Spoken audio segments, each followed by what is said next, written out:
que sucede en materia del Ejecutivo. A pesar de que el gobierno anunció que en octubre va a ingresar su propuesta para modificar el sistema de nombramientos al interior del Poder Judicial, el Congreso Nacional se adelantó y ya inició el trámite de un proyecto para crear un organismo especializado en esa materia. Se trata de una iniciativa de reforma constitucional que busca que un consejo tenga función disciplinaria y se encargue del nombramiento de ministros y fiscales judiciales de corte y jueces letrados. Y en algunos sectores políticos esperan que el régimen se modifique antes de aprobar las nuevas nominaciones, que digamos que hay varias que están pendientes. Vamos a la moneda. Daniela Ruiz Tagle, buenos días. Muy buenos días. El lunes de la semana pasada llegó acá al Palacio de la Moneda el ministro de Justicia, Luis Cordero, a participar del comité político de ministros encabezado por el presidente de la República, Gabriel Boric, y después participó del comité político ampliado con los distintos dirigentes del oficialismo. Lo cierto es que para el gobierno este tema es relevante, se venía tramitando ya o preparando desde hace varias semanas. Se esperaba ingresar la propuesta en septiembre, pero lo cierto es que finalmente la fecha sería a mediados de octubre. Cada vez que ocurren casos, ¿no es cierto?, que involucran a ministros de la Corte Suprema o a algún miembro del Poder Judicial, nuevamente surge este debate que es modificar el sistema de nombramiento de jueces. La semana pasada, la vocera de gobierno, Camila Vallejo, confirmaba que esta propuesta, que ya se está trabajando en el Ejecutivo y también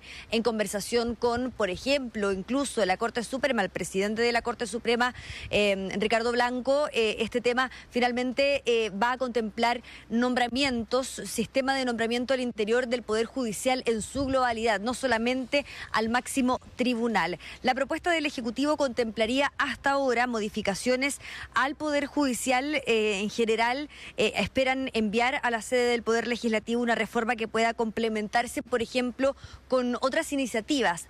Un ejemplo de esto es el sistema de nombramiento notarial. En conversación con la radio, el ministro de la SECPRES, Álvaro Elizalde, explicó que también buscarán que este proyecto confluya con modificaciones a la ley del lobby. Es un mensaje que actualiza y moderniza el sistema de nombramientos y que complementa otras iniciativas que estamos llevando adelante, como por ejemplo la ley del lobby. Presentamos un nuevo proyecto de ley para modernizar el marco normativo y que apunta precisamente a que haya mayor nivel de transparencia respecto de las distintas reuniones que se realicen por parte de quienes están llamados a pronunciarse respecto a los nombramientos. Bueno, la propuesta del Ejecutivo se va a presentar en octubre, a mediados de octubre, lo habíamos señalado, pero lo cierto es que el Congreso Nacional ya se adelantó y de hecho la Comisión de Constitución de la Cámara de Diputados inició el trámite de un proyecto que fue ingresado ya hace un tiempo por parlamentarios principalmente del oficialismo. Estamos hablando de la bancada del PPD, por ejemplo, Jaime Araya, el diputado Raúl Soto, la diputada Camila Musante. Este proyecto también cuenta con la firma de la diputada del Partido Comunista Carol Cariola, el socialista Marcos Ilavaca y también la diputada del Frente Amplio Maite Orsini. Sin ir más lejos, el día lunes en la tarde, este grupo de parlamentarios, salvo la presidenta de la Cámara y el diputado Ilavaca, convocaron a un punto de prensa en el hall El Pensador del Congreso Nacional, en donde solicitaron al presidente de la Comisión de Constitución de la Cámara, Miguel Ángel Calisto, poner en tabla esta iniciativa, más allá de que ellos ya sabían, ¿no es cierto?, que el proyecto del Ejecutivo, que confirma del Ejecutivo, iba a tramitarse más adelante. Escuchemos qué fue lo que indicó a la radio el presidente de la Comisión de Constitución, Miguel Ángel Calisto, diputado de Demócratas. Él dice que acá se busca de todas formas, más allá de que haya iniciado el trámite de esta iniciativa para modificar el sistema de nombramiento de jueces, se busca también trabajar con el gobierno en conjunto como colegislador. Para que definamos un sistema lo más transparente posible, en donde participen los tres poderes del Estado y sobre todo se garantice la independencia del Poder Judicial. Estos tres elementos son fundamentales y que tenemos que buscar el equilibrio necesario para determinar acciones que permitan mejorar evidentemente la crisis institucional que hoy día tenemos. El proyecto que ya inició su trámite y que de hecho ya comenzó con la exposición de los distintos parlamentarios en la Comisión de Constitución busca la creación de una comisión encargada de nombrar estos nombramientos, ¿no es cierto? Valga la redundancia. Actualmente el sistema de nombramiento funciona con que la Corte Suprema es la que propone una quina, de la quina el presidente escoge un nombre y ese nombre va al Senado. Se quiere dejar fuera al Poder Judicial en esta materia. El vicepresidente del Senado, Matías Walker, le presentó una propuesta al ministro de Justicia, Luis Cordero, que contempla la creación de un órgano conformado también por decanos de universidades. Él aseguró que el ministro de Justicia acogió ya esa propuesta. Yo sugiero, por ejemplo, incorporar a decanos de las facultades de Derecho de la universidad y de esa manera atomizar el poder, descomprimir el peligro de los conflictos de interés. Yo creo que esa es una buena propuesta y espero que la acoja el gobierno en el proyecto de ley que va a ingresar en octubre, así me lo dijo el ministro de Justicia el día de ayer.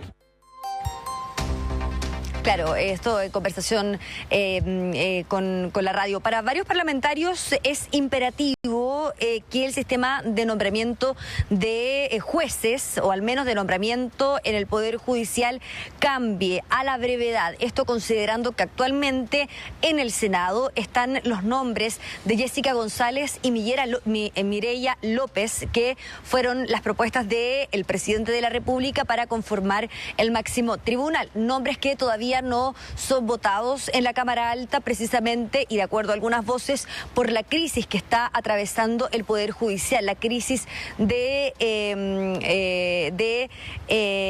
se está viviendo allí a propósito de lo que se conoció con Ángela Vivanco, etcétera.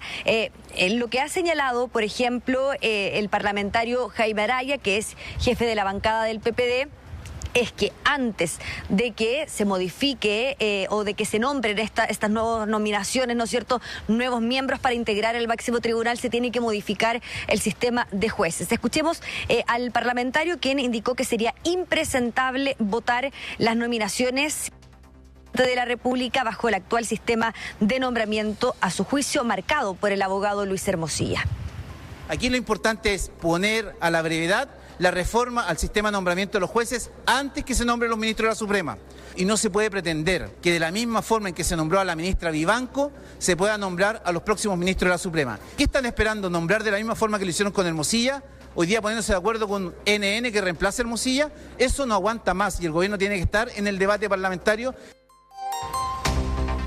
El gobierno, en todo caso, ha señalado que el sistema tiene que continuar, no puede paralizarse. Incluso, por ejemplo, el senador del Partido Socialista, Juan Luis Castro, reconoció que una reforma al sistema de nombramiento al interior del Poder Judicial en su globalidad podría tardar años. Y es por ello que él dice se tienen que someter a votación estos oficios en donde están plasmados los nombres de Jessica González y Mireya López para que continúe el funcionamiento, ¿no es cierto?, del Poder Judicial, con ello del máximo tribunal. Escuchemos al senador Juan Luis Castro, quien indica que acá tiene que continuar el sistema bajo el actual sistema de nombramiento. Porque esa reforma puede durar años hasta su implementación. No puede haber una parálisis judicial producto de la reforma necesaria que hay que hacer en el sistema de nombramiento, está claro. Pero tampoco aquí podemos dejar las cosas chuteadas hacia el futuro. Aquí tiene que haber reemplazo a los que ya se fueron o los que se van a ir. Pero hay voces, recordemos, como el senador de la Democracia Cristiana, Iván Flores, y otros parlamentarios de la Cámara Alta que han dicho que ellos no están dispuestos a votar nombres nuevos mientras esté esta crisis de credibilidad en el sistema de justicia, en el Poder Judicial. Por ejemplo, se ha señalado que se tiene que modificar el actual sistema de nombramiento, algo que podría, como lo dice el senador del Partido Socialista, Juan Luis Castro, tardar años, considerando también que es un tema que se ha intentado cambiar en periodos anteriores, que no ha podido ocurrir, y es por ello entonces que también está en jaque, en cuestión, nombramientos, por ejemplo, a futuro, no solamente los de Jessica González y Mireya López, sino que también qué va a pasar, nos preguntamos, por ejemplo, con la nominación para el nuevo Contralor o Contralora de la República. Es un tema que ahí se mantiene en vilo y que, por supuesto, debiesen existir novedades ya en las próximas semanas. Mira, estábamos comentando acá con Katherine, te escuchábamos, y ¿por qué demorarse tanto? Yo creo que hay varias razones. Uno, que no es fácil encontrar un sistema, porque en otros países la experiencia comparada también es que no ha sido buena con algunos sistemas, porque se politizan. Incluso en algunos países a existir gremios de jueces de izquierda y jueces de derecha, una cosa ya aberrante, ¿no? Lo segundo es que quienes están a cargo de cambiar el sistema son los llamados incumbentes. Los mismos que inventaron el sistema, son parte del sistema. Pero si participan en este sistema. Mira, ahora se está acusando a los jueces, pero resulta que quienes nombraron a los jueces, a esos jueces con el cuoteo político, digámoslo, son ellos. A ver, ¿cuento una historia? A ver. Para ejemplificar nomás, es para ejemplificar, no es más que eso.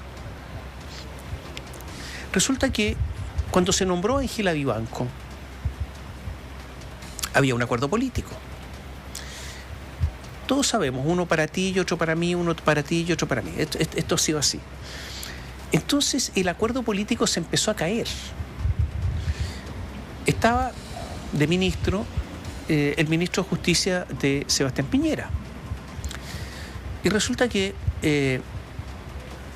como que andaba, no se preocupó. Algunos dicen que andaba paviando, pero no se preocupó del asunto porque creyó en esto. Y el día en que se votaba, fue al Congreso, se tenía que votar por Vivanco, y se dio cuenta que el acuerdo político se estaba cayendo. Se caía y se caía. No sabía qué hacer el ministro de Justicia. Su acuerdo político. ¿Quién había conversado por la izquierda todo esto? Guido Girardi. En el acuerdo político, estoy hablando, si alguien tenía que hablar, fue Guido Girardi. Bueno, Hernán Larraín, que era el ministro de Justicia, no sabía qué hacer, y finalmente fueron donde Girardi y le dijeron, pero ¿cómo se está cayendo el acuerdo político? El Partido Socialista empieza a rebelarse. Y Girardi les dijo, ¿acaso ustedes no confían en mi palabra? Déjenme a mí. Y Girardi los alineó.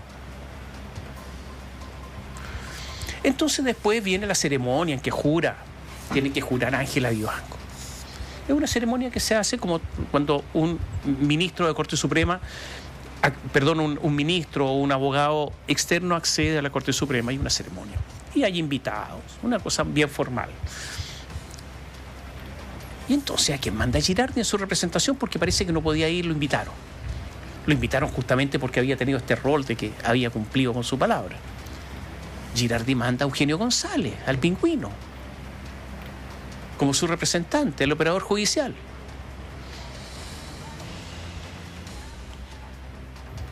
Bueno, ¿por qué les contamos esta pequeñísima anécdota? Para que son los mismos que hoy día están tratando de modificar el sistema.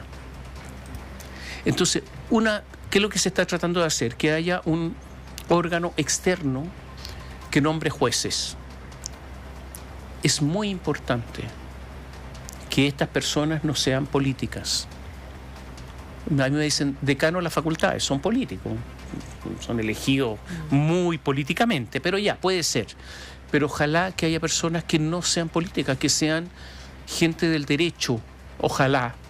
Y lo segundo, tan importante como los integrantes, es que ellos tengan procedimientos claros y objetivos para elegir a los jueces. Trayectoria, estudios. Yo diría que cuántas de sus resoluciones son confirmadas o revocadas por tribunales superiores. Concursos de oposición y que sean públicos, exámenes, las notas, todo eso junto. y que todo eso pondere, para que no tenga esta comisión la arbitrariedad de elegir a dedo al que sea, de nuevo políticamente, de acuerdo a los equilibrios que allí puedan existir. ¿Se podrá hacer todo esto? ¿Está dentro de la cabeza o simplemente lo que está ocurriendo acá es que el poder va a cambiar de un sector a otro sector? Y cuando digo un sector a otro sector, de un órgano a otro órgano, para que siga ocurriendo lo mismo. ¿Será posible o no? Sí, es una propuesta que está sobre la mesa. Al menos, por ejemplo, el Frente Amplio le ha planteado lo anterior al ministro de Justicia, que se pueda garantizar ciertos mínimos, ¿no es cierto?, en relación a las aptitudes que tengan los postulantes. Ahora bien, es una discusión que se va a dar en las próximas semanas. Si bien ya inicia la tramitación de un proyecto ingresado por diputados en la Comisión de Constitución de la Cámara, es todo muy incipiente, está todo muy prematuro y son simplemente propuestas sobre la mesa. Lo cierto es que el Ejecutivo es quien quiere ingresar un proyecto con su firma, porque hay cerca de 7 proyectos que buscan modificar el sistema de nombramiento de jueces, pero finalmente va a ser el proyecto del Ejecutivo el que se va a someter a discusión, y sobre esa iniciativa que todavía no es ingresada van a surgir todas estas ideas, estas propuestas, y se van a discutir. Hay que esperar, de todas formas, y siempre existe un trabajo prelegislativo, en eso está el Ejecutivo, así que vamos a ver qué es lo que va a pasar. Pero, a ver, mira, está bien, pero digo una cosa, a propósito del Frente Amplio, hay que decir y hacer. A veces no se necesitan leyes. Yo diría que para no robar no necesitas una ley que te impida robar, sino que ojalá no robemos nomás, sin ley. Tú dices Frente Amplio, bueno, el ejemplo que dieron con el Tribunal Constitucional fue exactamente lo contrario. Nombrar a 2 ministras que no saben de derecho constitucional, pero que están cercanos a sus posiciones ideológicas. Y el Tribunal Constitucional hoy día es un tribunal oficialista. Entonces, hacer, pero decir y también hacer. Por lo menos en cuanto tuvieron la oportunidad de hacerlo y la oportunidad de mejorar el Tribunal Constitucional, no lo hicieron. Entonces no sé hasta dónde llega la sinceridad de todos los sectores, ¿eh? No estoy hablando de uno solo. Lo que pasa es que lo que ocurrió en el Tribunal Constitucional es lo último que pasó, digamos. O nombres que son tan innegociables o no negociables, que siguen estando ahí constantemente, a pesar de que hay certeza de que no van a pasar por la votación del Senado. Me refiero a nombramientos en la Corte que están pendientes hace muchísimo tiempo. Cuando hablábamos recién respecto de por qué demorarse tanto, también me refiero a, por una parte, un nuevo sistema, obviamente, pero por otro también nombramientos que debieran haberse hecho hace muchísimo tiempo, con el sistema que tenemos, falible, etcétera, pero no se han hecho tampoco. Ahora se está ante la encrucijada que eventualmente hay 4 ministros que van a ser acusados, que eventualmente podrían salir de sus cargos, más los que faltan. Ayer había una nota en el Mercurio que hablaba acerca de las complicaciones que significaría para la Corte que hubiera toda esa cantidad de ministros, o que no estuviera esa cantidad de ministros en la Corte. Exacto. Tuvo que suspender su actividad jurisdiccional porque no tenía ministros. Pero mira, demorarse tanto por insistir en esos nombres, negociarlos por otros cargos que no tienen nada que ver con la Corte Suprema, por ejemplo. Esta crisis ha sido tan profunda que hay jueces de la Corte Suprema, la tercera sala, incluyendo Sergio Muñoz y otros, y digo Sergio Muñoz porque lidera la sala, todos lo saben, que fallan contra texto expreso, contra exactamente la letra de la ley. Si esto es inaceptable. Después de eso, todo es posible. No hay ley. No hay ley. Entonces eso es prevaricación, y la prevaricación es un delito. Yo creo que ellos han cometido delito. Entonces, esto viene derrumbándose hace mucho rato. Y si no les gusta, que le digan al Congreso que a lo mejor, de acuerdo a su parecer, eso está mal y que habría que cambiar la ley. Pero están obligados. Y ellos han actuado sobre la ley. Entonces, todas estas cosas han hecho que se derrumbe todo esto. Y lo otro, y para terminar, ¿dónde se forman los jueces? En la Academia Judicial. La Academia Judicial no funciona. ¿Saben que licitan los cursos todos los años? Que un año no es igual a otro. Y también aquí se acusa de ideologismo en la formación de los jueces. Que probable que también esté cueteado. Un año gana la licitación el de acá, después el otro. Ya, hay mucho que hacer, Daniel, así que hay mucha tela que cortar. estamos atentos hay mucha tela que cortar. Y claro, quedamos atentos a todo lo que va a pasar en las próximas Ya semanas. que estamos hablando de justicia, solamente un dato en estos instantes, se acaba de suspender el pleno de hoy. Ah, de nuevo. El pleno de hoy, el pleno Sí. se suspendió, sí. Ya. No hay pleno en el día de hoy en la Corte Suprema. Gracias, Daniela. Buenos días. Chao. Chao.